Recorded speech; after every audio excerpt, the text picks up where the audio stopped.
Hello नमस्कार। मैं आप सभी का स्वागत करता हूं आपके अपने मनपसंद यूट्यूब चैनल अपना स्कूल बाई गौरव पांडे में। और आज हम लोग बहुत ही इंटरेस्टिंग टॉपिक डिस्कस करने वाले हैं, वो है बजट। आप लोगों ने थंबनेल पे देख भी लिया होगा। बजट को हम लोग 3 सब्जेक्ट्स में पढ़ते हैं। स्टैटिक जीके में भी पढ़ते हैं, इसको हम इकोनॉमिक्स में भी पढ़ते हैं और इसको हम पॉलिटी में पढ़ते हैं। लेकिन क्या इकोनॉमिक्स का जो सवाल है, क्या वो बजट के लिए क्या जिंदगी भर के लिए इंपॉर्टेंट होता है, या स्टैटिक जीके वाला होता है, या पॉलिटी का जो पार्ट है वो इंपॉर्टेंट होता है? क्योंकि इन तीनों भी पार्टों में आपको सवाल देखने को मिलते हैं, इस नाते हम लोग बजट को इन तीनों सब्जेक्ट से ही डिस्कस करने वाले हैं। स्टैटिक जीके में हम वह पार्ट डिस्कस करेंगे जो कि बजट का बीत चुका है। हम लोग जो पॉलिटी में बात करेंगे वो समझेंगे कि बजट की कानूनी प्रक्रिया क्या है। और जो हम लोग इकोनॉमिक्स के पॉइंट ऑफ व्यू से बात करेंगे वो हम बात करेंगे आज अब की साल का, मतलब 2022 के बजट का। 2022 के बजट का सर कितने दिन तक इंपॉर्टेंट होगा? सिर्फ 1 साल। तो हम इन सभी विषयों को कवर करने वाले, चाहे हो सकता है 2 वीडियो में जाना भी पड़े। लेकिन आइए समझते हैं हम लोग इस बजट को। तो बजट असल में होता क्या है, बजट क्या है?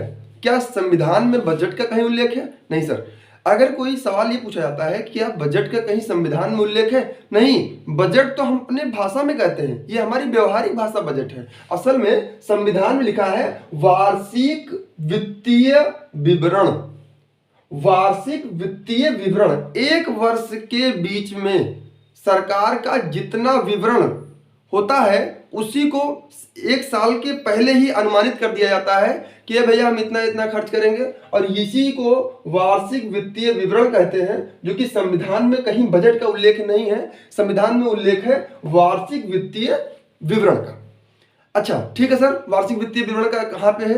तो अनुच्छेद 112 में हमारा वार्षिक वित्तीय विवरण बताया गया है। जैसे घर में होता है, घर में भी बजट पेश किया जाता है। मम्मी क्या करती है बताती नहीं है कि ऐसे 10 रुपया किलो चावल है तो जो है 5 किलो चावल लाना है, इसके लिए इतना पैसा लगेगा।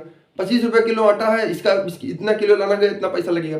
ऐसे ही सरकार भी क्या करती है, सरकार भी जो है अपने पूरे साल भर में वो क्या काम करेगी, उसके लिए कितना पैसे उसके वो खर्च करेगी उन कामों पर, इसी का एक लेखा जोखा बनाती है। और जो कि भारत में 1 फरवरी को पेश करती है। क्या ये जरूरी है कि 1 फरवरी को भारत में पेश किया जाए? ये जरूरी नहीं है सर, लेकिन अमूमन भारत में 1 फरवरी को बजट पेश किया जाता है। इसी वजह से जो आपका पहला साल का पहला जो सेशन होता है इसे कहते हैं संसद का बजट सत्र, क्योंकि इसी सत्र में बजट पेश होता है। इसके बाद फिर आपको जो है मानसून सत्र आता है और फिर शीतकालीन सत्र आता है। 3 सत्र हमारे होते हैं। सबसे छोटा शीतकालीन सत्र होता है। तो आइए समझते हैं। और सबसे बड़ा जो है बजट सत्र होता है।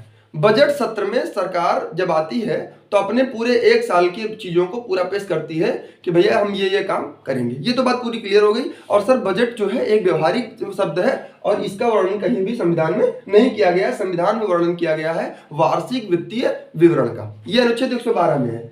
लेकिन जो नेता होता जी आते हैं, आजकल चुनाव चल रहा है, तो कहते हैं कि 50 लाख रुपया दे दिया जाओ भैया सड़क बनवा लो, 3 लाख रुपया दे दिया जाओ ये सब बनवा लो। इतना पैसा आते हैं, बांट डालते हैं, लेकिन काम कुछ नहीं हो पाता।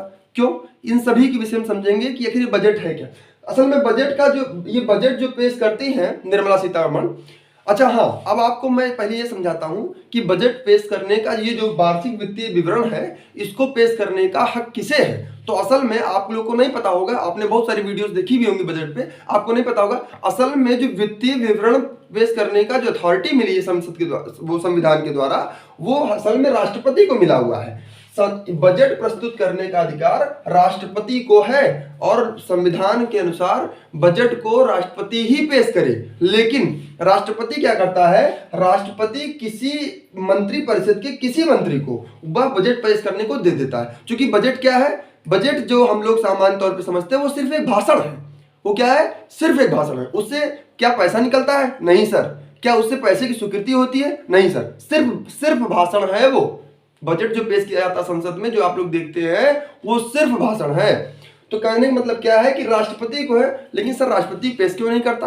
क्योंकि राष्ट्रपति क्या करता है कि मंत्री परिषद के किसी भी मंत्री को वह क्या करता है, हस्तांतरित कर देता है कि भैया आप बजट पेश करो। जैसा कि जब हमारे अरुण जेटली जी की जब तबीयत खराब हो गई थी तो हमारा ही बजट जो है पीयूष गोयल ने पेश किया था।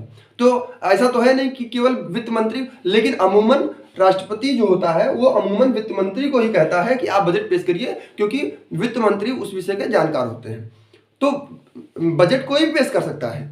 राष्ट्रपति जिसको कहेगा वो बजट पेश कर देगा। ये बात पूरी क्लियर होनी चाहिए कि असल में मेन हक किसका है, राष्ट्रपति का है। एमपी पीसीएस का सवाल ये आया हुआ सवाल है कि असल में किसका अधिकार है, तो राष्ट्रपति है, लेकिन सब झनाझन किसको मार के आए हैं, सब कह रहे हैं, इसे कह रहे हैं मैंने तो पूरा सही लगा दिया, मैं क्या ही करूं, लेकिन यहाँ धन से आके क्या करा गलत हो जाएगा। ठीक है भैया। अच्छा, एक वर्ष का आय और व्यय, एक वर्ष का आय और व्यय का मतलब क्या है कि सरकार ये बताती है कि एक साल में हमारे पास इतना पैसा आया और इतना पैसा जाएगा, इसी का पूरा लेखा जोखा ही क्या कहलाता है, इसको बजट भाषण में पेश किया जाता है। अब देखिए यहाँ पर ये क्या है, मतलब नॉर्मली तौर पर जनरल बजट या इसी को आम बजट कहते हैं। असल में बजट भी कितने प्रकार के होते हैं, तो बजट भी आपके अगर हम बात करें कि पेश करने के आधार पर, तो बजट 3 प्रकार के होते हैं। एक होता है आम बजट, आम बजट तो हम लोग सामान्य तौर पर जानते हैं। अंतरिम बजट होता है, लेखानुदान बजट होता है। इन सभी के विषय में अभी हम लोग इसको समझने वाले, बहुत अच्छे से खत्म करने वाले हैं। तो आइए समझिए। तो 112 अनुच्छेद 112 में क्या है, इस बजट का भाषण है, जो कि भाषण दे दिया जाता है। मंत्री जी आते हैं अपने आप के क्षेत्र में, वो भी बड़े बड़े फेंक देते हैं कि अरे इतना लाख करोड़ रुपया ये बनेगा, इतना लाख करोड़ रुपया ये बनेगा, बनता नहीं कुछ है। तो वो क्या है, सिर्फ भाषण है। भैया हो गया भाषण, चलो ठीक है भाषण तो हो गया। अब भाषण के बाद अनुच्छेद 113 में इसका प्रकलन या अनुदान है। प्रकलन का अनुदान का मतलब क्या भैया, एस्टीमेट करना कि अगर हमको मान लिया जम्मू कश्मीर से लेकर कन्याकुमारी तक कोई ऐसे वो बनाना है, एक्सप्रेस वे बनवाना है, रोडवेज बनवाना है, तो उसके लिए कितना पैसा लगेगा। अगर हमको एयरपोर्ट बनवाना है तो उसके लिए कितना पैसा लगेगा, और वो कौन बताएगा, वो वहां वो जो काम है उसके मंत्रालय बताएंगे। ये कौन बताएगा सर, ये बताएंगे मंत्रालय। ये कौन से मंत्रालय होंगे सर, जैसे कि मान लिया अगर आपको बनाना है एयरपोर्ट, तो वहां पर नागरिक उन्नयन मंत्रालय बताएगा कि भैया हमको एक एयरपोर्ट बनाने के लिए कितना पैसा इसको हमें चाहिए। तो ये जो प्रकलन या अनुदान होता है, ये किसी मंत्रालय के द्वारा, अलग अलग मंत्रालय के द्वारा पेश किया जाता है। जो काम की घोषणा इस बजट में बात हुई रहती है, उसी पर ये क्या करते हैं, अपना प्राकलन देते हैं। जैसे अगर मान लिया बजट सत्र के दौरान वित्त मंत्री जब बजट पेश कर रहा हो, उसने कहा हो कि हम इतना से इतना दूर तक सड़क बनाएंगे, तभी वहां पर राजमार्ग का जो मंत्री होगा वो ही तभी भेज पाएगा वो प्रकलन। अगर उसने बात ही नहीं किया उसके लिए, या उसने बात ही नहीं किया कि हम कोई एक्सप्रेस वे हाईवे बनवाएंगे, तब आप प्रकलन किसका करोगे जब काम ही नहीं है। तो ये जिन जिन कामों पर 112 में भाषण होगा, उन्हीं चीजों पर 113 में क्या है, प्रकलन या अनुदान है, जो कि मंत्रालयों के द्वारा पेश किया जाता है। इतनी बात पूरी समझ में आ गई। अब आइए समझिए। अब ये 114 क्या है, ये विनियोग विधेयक है। विनियोग विधेयक ही सबसे असल में बजट का सबसे महत्वपूर्ण पार्ट होता है, जो कि आप लोगों को नहीं पता होता है सर। विनियोग विधेयक से ही क्या होता है, पारित होने पर धन निकलता है, पारित होने पर धन निकलता है।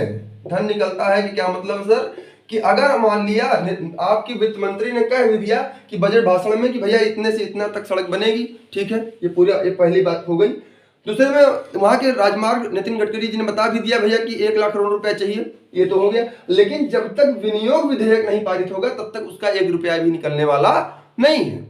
जब तक आपका विनियोग विधेयक पारित नहीं होता है, तब तक बजट सत्र में कही गई बातों और इस प्रकलन के आधार पर जो भी पैसा डिमांड किया गया है, उससे 1 रुपया नहीं निकलने वाला है। असल में मुख्य पैसा जो निकालने का जो चीज होता है, पैसा जो निकलवाता है, वो कौन निकलवाता है, विनियोग विधेयक 114 में दिया हुआ है। और ये विनियोग विधेयक कहाँ लाया जाएगा सर, इसको संसद स्वीकृत करती है। कौन स्वीकृत करेगा इसको, संसद स्वीकृति प्रदान करती है कि भैया हाँ, अब संसद में दोनों सदनों में अगर उसमें चर्चा होगी कि ठीक है अब इस बजट को क्या कर दिया जाए, पास कर दिया जाए, इनकी चीजें सही हैं, वो तब जो है जाकर पैसा आपका निकल पाएगा।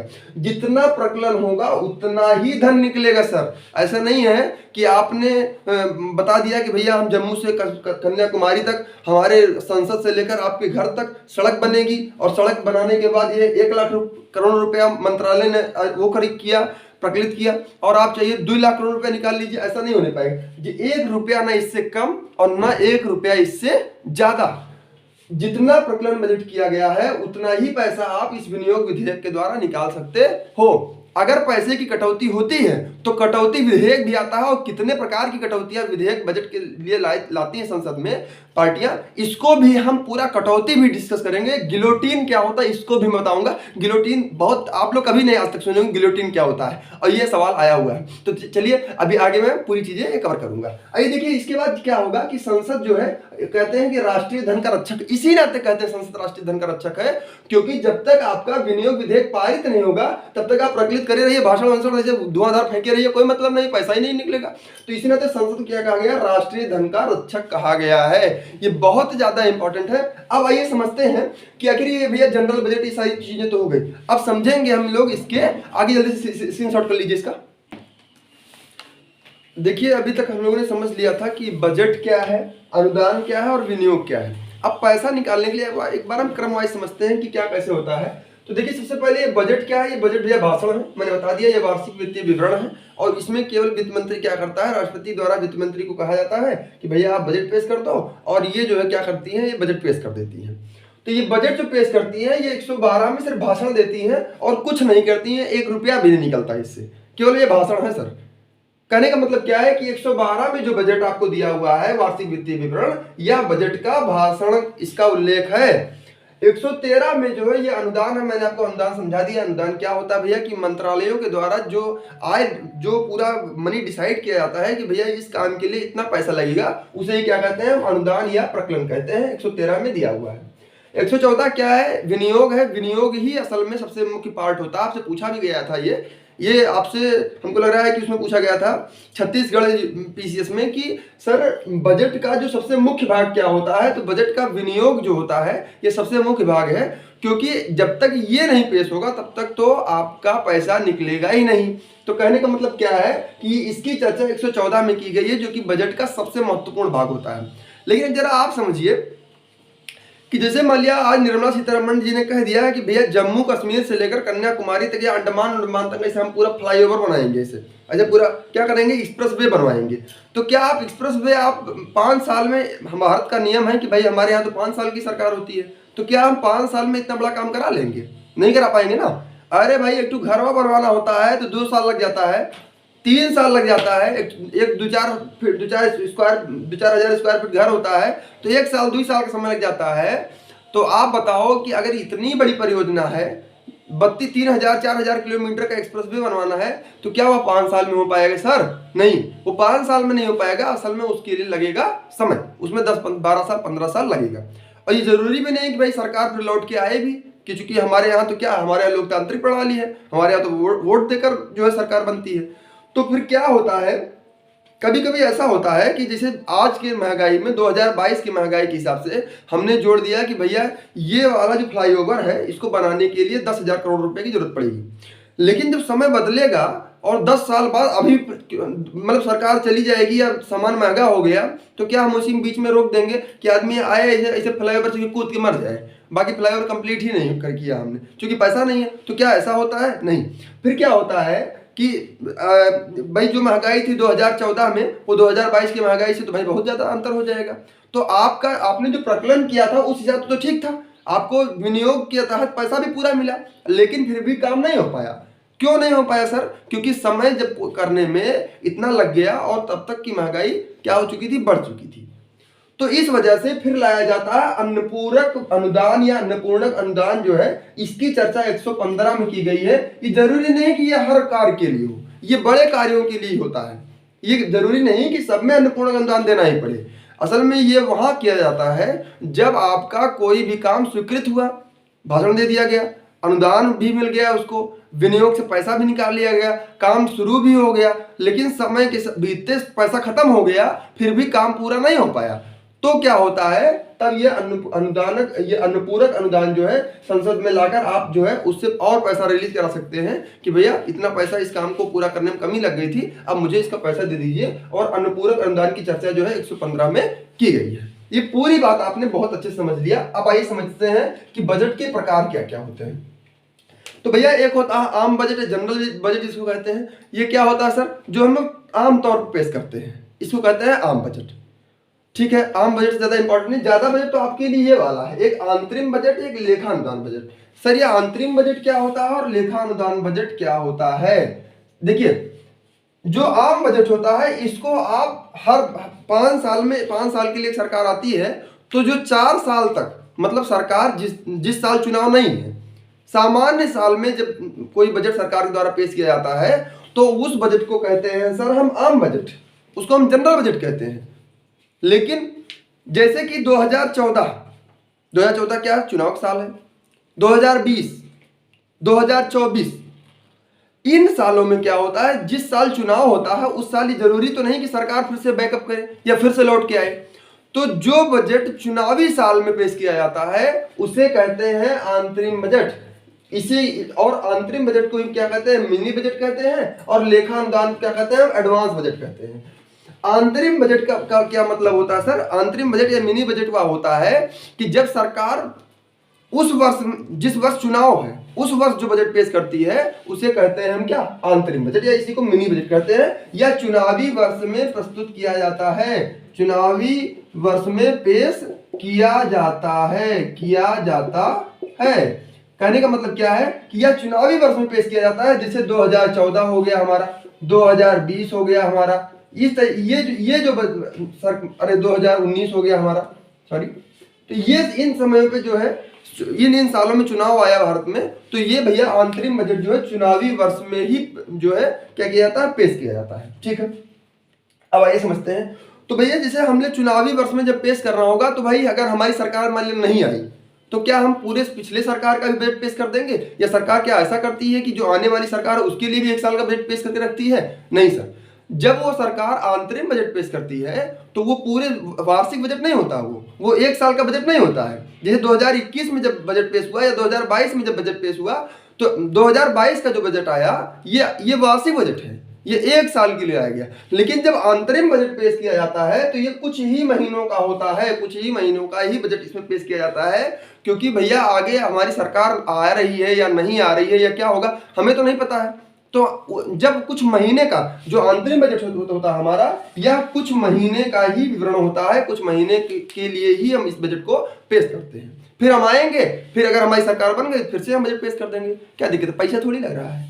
अब आइए देखिए इसमें, अब सबसे इंपॉर्टेंट क्या है, तीसरा क्या इंपॉर्टेंट है कि भैया इसमें आय और व्यय दोनों ही होता है। आय और व्यय का मतलब क्या है कि सरकार के पास कितना पैसा आएगा और सरकार के पास कितना पैसा जाएगा, सरकार की आमदनी कितनी चीजों से हुई, और सरकार की जो है सरकार उन आमदनियों को, उन पैसे को कहाँ कहाँ खर्च करेगी, इसी को असल में बजट भी कहते हैं। और अंतरिम बजट बस कुछ महीने का होता है, चुनावी वर्ष में पेश किया जाता है, मिनी बजट कहते हैं, और आय और व्यय दोनों ही होता है। अब आते हैं दूसरा पार्ट जो है लेखा अनुदान बजट का। ये बहुत इंपॉर्टेंट है, और बच्चे इसमें कोई मास्टर मैंने देखा, मैंने तो कई जगह से पढ़ा, ऑनलाइन पढ़ा, ऑफलाइन पढ़ा, मुझे आज तक समझ में नहीं आया कि सर अंतरिम बजट और लेखा अनुदान बजट में अंतर क्या होता, बच्चों को यही नहीं पता होता। असल में लेखा अनुदान बजट की जो चर्चा है वो 116 में की गई है, अनुच्छेद 116 लेखा अनुदान बजट को बताता है। ये क्या है सर, इसको एडवांस बजट कहते हैं। क्या कहते हैं, एडवांस बजट कहते हैं, लेखा अनुदान बजट को एडवांस बजट कहते हैं। ये भी चुनावी वर्ष आता है, ठीक है सर, ये चुनावी वर्ष आता है, लेखा अनुदान बजट भी चुनावी वर्ष आता है, अंतरिम बजट भी चुनावी वर्ष आता है। कैसे अंतर जानेंगे, यह भी कुछ महीने के लिए होता था हमारा अंतरिम बजट भी, यह भी कुछ महीने के लिए होता है, फिर भी हम अंतर नहीं निकाल पाएंगे। अब क्या करें, लेकिन तीसरी बात, सबसे इंपॉर्टेंट बात जो ध्यान रखिएगा सर, ये वाली, इसमें आय और व्यय मतलब कितना सरकार के पास पैसा आएगा और कितना जाएगा, ये दोनों की चर्चा है। लेकिन जो ये इसमें क्या होता है, जो लेखा अनुदान में, इसमें केवल खर्चों की ही चर्चा होती है, इसमें केवल खर्चों की ही चर्चा होती है। अब आइए मैं आपको एक बार एग्जाम्पल के थ्रू पूरी चीजें फटाक से याद करा देता हूं।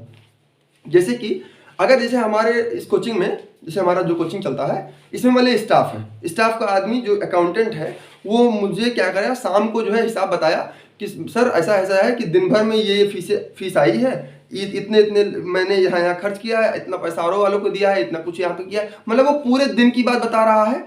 और क्या कर रहा है सर, पूरे दिन की बात बताया उसने, और ये भी बताया कि कितना पैसा मेरे पास आया और कितना पैसा मेरे पास से गया है। इसे कहते हैं आम बजट, पूरे दिन का है, यहाँ पे पूरे साल का है, साल और दिन, मतलब यहाँ पे चूंकि एक दिन का अकाउंटेंट के लिए एक दिन की बात कर रहा हूँ मैं, इस नाते इसको दिन को यहाँ साल से कंपेयर करिएगा, तो आम बजट पूरा वार्षिक होता है, हमेशा आम बजट हमेशा वार्षिक ही होता है। और ये जो अकाउंटेंट ने दिन भर की जो डिटेल बताई मुझे कि सर इतना फीस आया, इतना और इतना पैसा मेरा यहाँ खर्च हुआ, इसे कहते हैं आम बजट।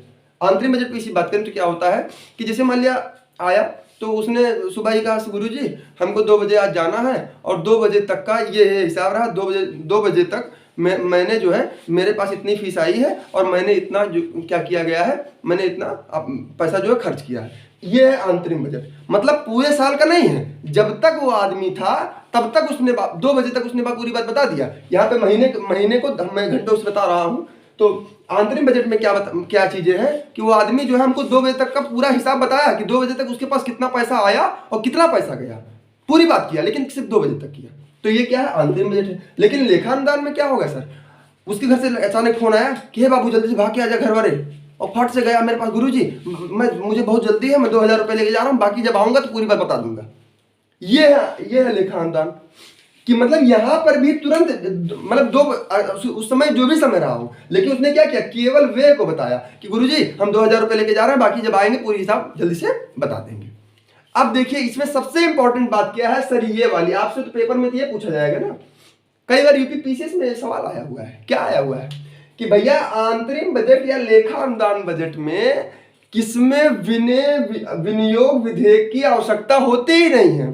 कहोगे अरे सर बजट में विनियोग की आवश्यकता नहीं होगी तो पैसा कैसे निकालेंगे।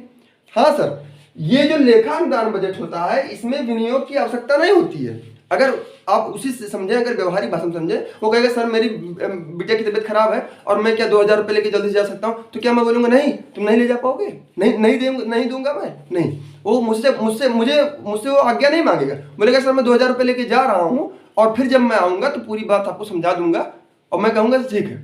ऐसे ही विनियोग विधेयक है सर, विनियोग विधेयक की लेखानुदान में आवश्यकता नहीं होती है। विनियोग विधेयक आम बजट में आवश्यकता होगी, अंतरिम बजट में आवश्यकता होगी, लेकिन लेखानुदान में विनियोग विधेयक की आवश्यकता नहीं होती है। क्यों नहीं होती है? क्योंकि यहाँ पर केवल खर्चे ही बताए जाते हैं, यहाँ पर आय नहीं बताई जाती है। और ये जनरली छोटा बजट होता है। छोटा बजट का मतलब क्या है सर, इसमें थोड़े ही पैसे असल में जो है वो खर्च होते हैं। ये बात पूरी समझ में आ गई ना? तो चलिए जल्दी से स्क्रीनशॉट करिए, फिर मैं बताता हूँ आपको कटौती।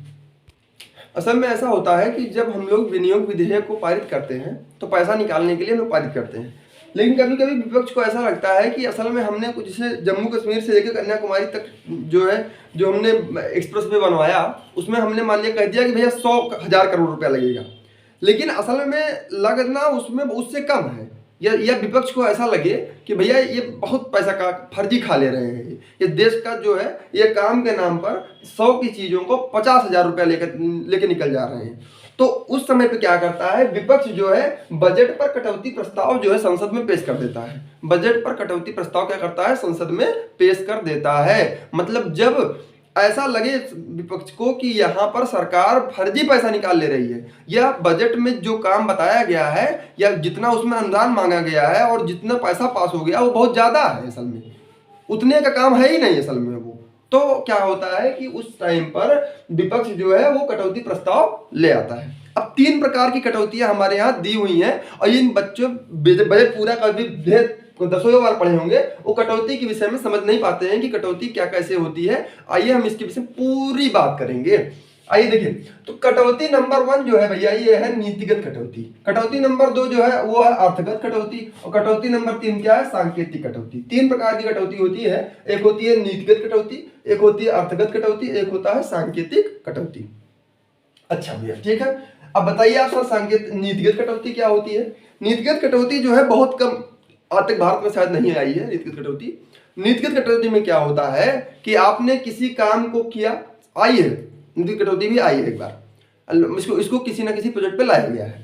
नीतिगत कटौती क्या होता है सर कि आपने जैसे हमने बजट पेश किया और हमने बताया कि भैया 10 लाख करोड़ रुपया होगा, तो विपक्ष नीतिगत कटौती लाकर उसको संसद में पास कराकर केवल क्या कर देगा, केवल 1 रुपया दे देगा कि भैया 1 रुपये में जाओ खुश रहो, जाओ मौज करो, केवल 1 रुपया दे देगा और बजट को क्या कर देगा, वो नकार देगा कि ये फर्जी बजट है, इसका कोई मतलब नहीं है, ये गलत है। मतलब जब बजट को पूरी तरीके से नकार दिया जाता है, जब आपको 1 रुपया नहीं मिलने वाला है, चाहे आप अनुदान कर लिए, भाषण दे दिए, कुछ भी कर लो, लेकिन अगर नीतिगत कटौती ला दी गई और पास हो गया संसद से, तो खाली आपको कितना रुपया मिलेगा, केवल 1 रुपया मिलेगा। ये आपको सवाल पूछा गया, आपको हंसी लग रही होगी 1 रुपया देने क्या मतलब है, ये सवाल पूछा गया सर कि कितना पैसा देते हैं नीतिगत कटौती में, तो सिर्फ 1 रुपया दिया जाता है नीतिगत कटौती में, और ये झनाझन सब लोग गलत करके ही आए थे।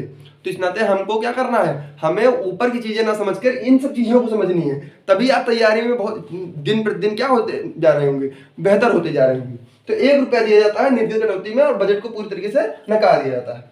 अर्थगत कटौती में क्या होता है कि जैसे सरकार, जैसे विपक्ष को ऐसा लगे कि हाँ भैया काम जैसे जैसे ये 100 करोड़ का बता रहे हैं तो असल में 90 करोड़ का तो काम है ही, तो उस टाइम पे क्या होता है कि ये अर्थगत कटौती लाई जाती है। अर्थगत कटौती में क्या होता है कि उस सरकार के जो बजट पेश किया उसका कुछ भाग कम कर दिया जाता है, कुछ भाग काट दिया जाता है। जैसे हम पापा सब्जी लाने पैसा देते थे ना, तो अगर सब्जी 60 रुपए की हुई, हम लोग कहते थे 80 रुपए की सब्जी हुआ, तो पापा क्या करते थे 80 नहीं 60 ही मिलेगा। तो हम लोग कम थोड़ी होशियार, 1 किलो आलू लाना को हम लोग आधा ही किलो या 3 पाव तो लाएंगे, तो हम लोग दिमाग तो जा रहे हैं। लेकिन आइए, तो अर्थगत कटौती में क्या होता है कि कुछ भाग उसमें कम कर दिया जाता है, मतलब पूरे बजट को नहीं निकाला जाएगा, लेकिन जो आपने 100 करोड़ रुपए जो कहा था वो 100 नहीं मिलेगा आपको, अब 80 मिलेगा, कुछ भाग जो है उसमें कम कर दिया जाएगा। ये अर्थगत कटौती है। और सर सांकेतिक कटौती क्या है? सांकेतिक कटौती का मतलब ये होता है जैसे 100 का काम है और सरकार ने 105 पेश किया, तो विपक्ष क्या करता है, विपक्ष ये कहता है कि रुको, ये अगर ऐसे नहीं समझेंगे, इनको नकारते नहीं है, ना ही कुछ भाग काटते हैं, लेकिन ऐसा कर देते हैं या ऐसा करते हैं कि मतलब ये ना समझें कि हम इनकी चोरी पकड़ नहीं पाए, तो उस टाइम पर सांकेतिक कटौती की जाती है। सांकेतिक कटौती का मतलब क्या है सर? जैसे 100 रुपए का काम है, जैसे 5000 का काम है, तो 5000 काम है, तो इस 5000 के काम में से 100 रुपया काट लिया जाएगा। इसमें क्या करें, 100 रुपए काट लिया जाएगा, 4990 रुपए जो है वो पास कर दिया जाएगा। ये सांकेतिक कटौती में केवल 100 रुपए कटते हैं। ये भी आपसे सवाल पूछा गया है कि सांकेतिक कटौती में कितने पैसे कट जाते हैं, तो सांकेतिक कटौती में बजट का 100 रुपए कट जाता है।